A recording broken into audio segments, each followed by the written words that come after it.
আসসালামু আলাইকুম, hello everyone, this is Mamun and welcome to my channel. তো বন্ধুরা, আজকে অ্যাস2 সম্পর্কে ভিডিও বানাচ্ছি। এটা একটা ভিউয়ার্স রিকোয়েস্ট ছিল। তো এটা হচ্ছে অ্যাস2কে আমরা কীভাবে ব্যবহার করব এই বিষয়টা আজকে আমরা ক্লিয়ার করতে যাচ্ছি ডাউটটা। এবং এটার দুটো স্ট্রাকচার আছে, একটা খুব নর্মাল করে, আরটা হচ্ছে আপনারা পেপার পত্রিকা পড়তে গেলে এই ধরনের অ্যাস2র সাথে কী ধরনের সেন্টেন্সগুলো মিক্স করা হয় এটা আপনারা দেখবেন। তো চলুন আগে আপনাদের অ্যাস2 সম্পর্কে একটু জেনে নিই যে অ্যাস2 এটার অর্থটা কী। অ্যাস টু শব্দের অর্থ যদি আপনি একটু বলতে চান, এটা অ্যাবাউটের ফিলিংটা দেয়। যেমন আমরা জানি না যে অ্যাবাউট শব্দের অর্থ সম্পর্কে, যেমন tell me about yourself, তোমার সম্পর্কে, নিজের সম্পর্কে বলো। তো about you, about him, about her, about that building, about this video, এটা হচ্ছে অ্যাবাউট। তো এটাকে যদি একটু অ্যাডভান্স করেন, মোর অ্যাডভান্স, তাহলে এটা হচ্ছে আপনার অ্যাস টু। তো এটা যদি নর্মাল কোনো স্ট্রাকচার করতে চান তাহলে এটাকে আপনি বলতে পারেন যে অ্যাজ টু ইউ, যে কোনো একটা সাবজেক্ট হতে পারে অথবা অবজেক্ট হতে পারে, আপনি দিয়ে দিতে পারেন as to that building, as to this channel, as to you, as to her, as to this matter. ঠিক আছে, যেমন আমি কোনো একটা বিষয় সম্পর্কে জানতে চাই অথবা আমি তোমার সম্পর্কে জানতে চাই, I want to know as to you. ঠিক আছে, আমি তোমার সম্পর্কে জানতে চাই। অথবা বলতে পারেন আমি জানি এই বিষয়টা সম্পর্কে, I know as to this matter, এই বিষয়টা সম্পর্কে আমি জানি। অথবা বলতে পারেন যে আমি জানি এই চ্যানেলটা সম্পর্কে। কীভাবে বলবেন? I know as to this channel. তো অ্যাজ টু পরে আপনারা চাইলে যে কোনো একটা সেন্টেন্স দিতে পারেন অথবা কোনো অবজেক্ট দিতে পারেন অথবা যে কোনো একটা কিছু আপনারা দিতে পারেন। এটা দিলে এটা নর্মাল স্ট্রাকচার এটা হয়ে যাবে। তো এবার চলুন যে পেপার পত্রিকায় কী ধরনের অ্যাডভান্স স্ট্রাকচার থাকবে ওই বিষয়টা নিয়ে আলোচনা করি।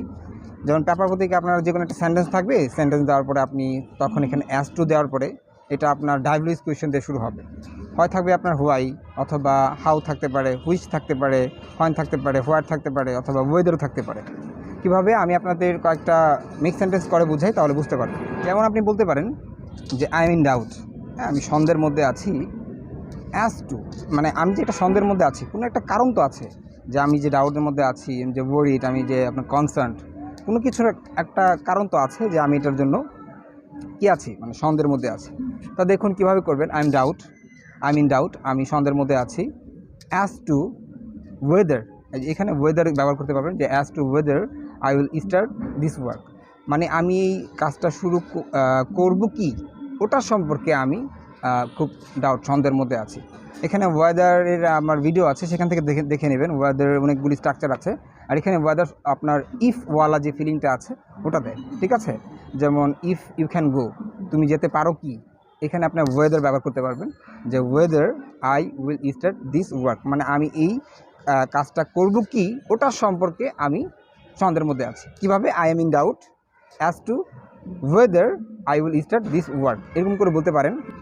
অথবা বলতে পারেন যে হি ইজ অ্যাডভাইজিং মি, সে আমাকে উপদেশ দিচ্ছে। কোনো একটা কিছু তো একটা উপদেশ দিবে, কোনো কিছুর একটা সম্পর্কে। As to how to start a new business, একটি নতুন বিজনেস শুরু করার সম্পর্কে, ওটার সম্পর্কে সে আমাকে কি অ্যাডভাইজিং দিচ্ছে। ঠিক আছে, উপদেশ দিচ্ছে যে কীভাবে একটা নতুন বিজনেস শুরু করা যায় ওটার সম্পর্কে, যে অ্যাজ টু ডাব্লিউএস কোয়েশ্চেন ব্যবহার হয়েছে। ঠিক আছে, তো আর কয়েকটা উদাহরণ দেখি তাহলে বিষয়টা বুঝতে পারবেন। তারপর বলতে পারেন যে আই ডোন্ট নো, আমি জানি না। As to how to Impress অথবা হাউ টু ক্যাজল দ্যাট গার্ল, মানে ওই গার্লটাকে কীভাবে মানে পটাবো, মানে ইমপ্রেস করবো ওটার সম্পর্কে আমি জানি না।